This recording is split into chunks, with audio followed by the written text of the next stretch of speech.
No Brasil, existem dois lados políticos. Um que milita pelo socialismo e o outro pelo conservadorismo. Um defende mais controle e poder ao Estado, enquanto o outro, menos.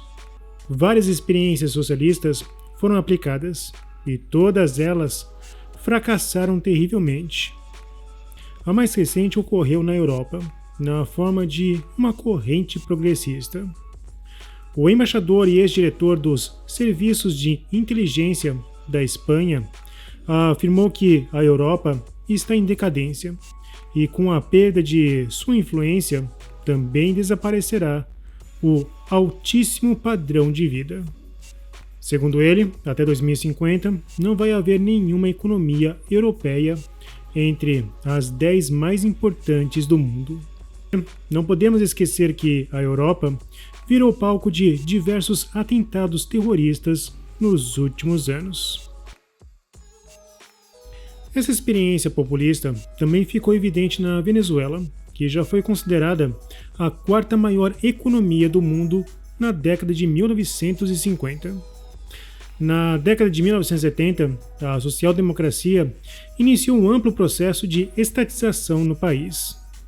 Posteriormente, Hugo Chávez intensificou o populismo. Em apenas 2 décadas, a Venezuela se transformou em uma das nações mais miseráveis do mundo. Mas como a Venezuela chegou a esse ponto? Instituições corrompidas em aliança com uma elite que se beneficia das riquezas nacionais. Eles atuam para consolidar e sustentar uma ditadura. E toda ditadura é o retrato de um governo autocrata de minorias que afirmam que são as forças do bem. Nesse processo, podemos citar o discurso de Chávez durante sua campanha presidencial. Ele prometia respeitar a democracia, mas após assumir o poder, seu governo começou a concentrar poderes, enfraquecer as instituições democráticas e controlar os meios de comunicação, conduzindo o país gradualmente a um regime autoritário. É a velha história do sapo na panela. Quando a água vai esquentando devagar, o sapo não percebe até virar sopa. Todos os elementos antidemocráticos estavam presentes em Lula, e era de se esperar que um tribunal alinhado a ele iria se comportar da mesma forma. Hoje, somos aliados de ditadores. Recebemos navios de guerras de um Estado terrorista e chegamos até a vender terras estratégicas para estes países.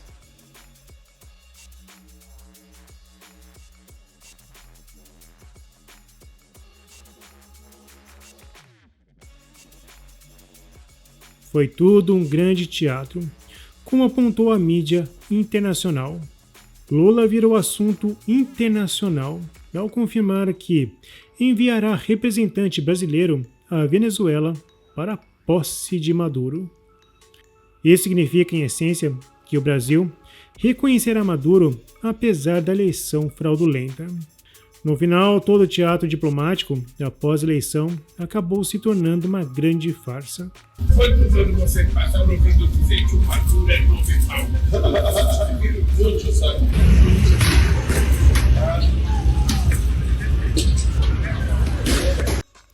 Marsiglia reagiu à postagem do jornalista Noblar. Isso significa, na prática, que o governo brasileiro reconhece as eleições venezuelanas, mesmo sem as provas exigidas, mesmo com todos os indícios de fraude. Se o governo não preza pela democracia no país vizinho, por qual motivo prezaria pela nossa? Lula representa a esquerda tóxica, ativista, que faz o diabo para vencer as eleições. Existe um perfil que se alimenta de narrativas simplistas, mas que no final, as verdadeiras intenções é promover terrorismo para atacar adversários políticos. Houve atentados coordenados nos Estados Unidos e o FBI não destaca a possibilidade de haver células terroristas no país. E o direcionamento foi mais do que claro. O ativismo de caráter terrorista tentou mandar um recado, mas o carro de Elon Musk fruto do capitalismo, evitou o desastre. A explosão foi contida pelas fortes paredes e direcionada para o teto. No X, Trump afirmou: com a política de fronteiras abertas de Biden, eu disse muitas vezes, durante os comícios e em outros lugares, que o terrorismo islâmico radical e outras formas de crime violento se tornarão tão ruins na América que será difícil até mesmo imaginar ou acreditar. Esse momento chegou, só que pior do que nunca se imaginou. Joe Biden é o pior presidente da história da América. Um desastre completo e total. O que ele e seu grupo de bandidos que interferem nas eleições fizeram ao nosso país não será esquecido tão cedo. Devemos lembrar que Lula apoia países que abertamente atacam os Estados Unidos. E se você não quer virar uma sopa, preste atenção neste alerta do escritor e comentarista da Jovem Pan, Gustavo Segre. Então nós fomos enganados. Em algum momento o governo brasileiro falou: não, eu tenho que me tomar uma posição neutral, porque eu tenho a custódia da Embaixada Argentina, que tem 6 isolados, refugiados da oposição. Só que não. Essa autorização foi revogada pelo governo do ditador Maduro e o Brasil não falou nada. Serápio. Nada. Agora está mandando um representante para reconhecer publicamente que o governo brasileiro reconhece Maduro como ditador fraudulento, presidente da Venezuela. Mas quero broche de ouro, quero a pedra que falta para você colocar nessa lápida de Troja que todos nós temos.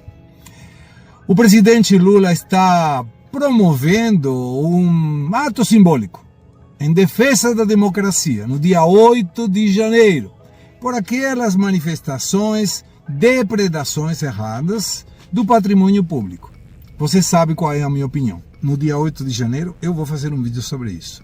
Mas olha que curioso, ato simbólico em defesa da democracia. 2 dias depois, no dia 10 de janeiro, vai reconhecer a assunção de um fraudador ditador. Cadê a defesa da democracia? Coisas que o governo brasileiro não consegue explicar. Mas você já está pegando, não está? Então em 2026, veja quem você quer votar. Não vote esse negócio de novo não. Fomos enganados. Eu não votei no Lula, nem votarei jamais na esquerda. Para mim a esquerda é nefasta. Mas se você que gosta da esquerda ou não gostava do Bolsonaro e por isso votou no Lula, tá aí. Agora, faz o L. Lascou. É isso. Como Margaret Thatcher alertou, o socialismo dura até acabar o dinheiro dos outros. E quando isso acontece, ou você vira o jogo, ou se torna mais um prato mal temperado e um menu socialista. Bom, se você apoia o Verdade Política, não se esqueça, curta, comente e compartilhe. Clique no sininho para você receber as nossas notificações. E vamos continuar na luta em prol da verdade.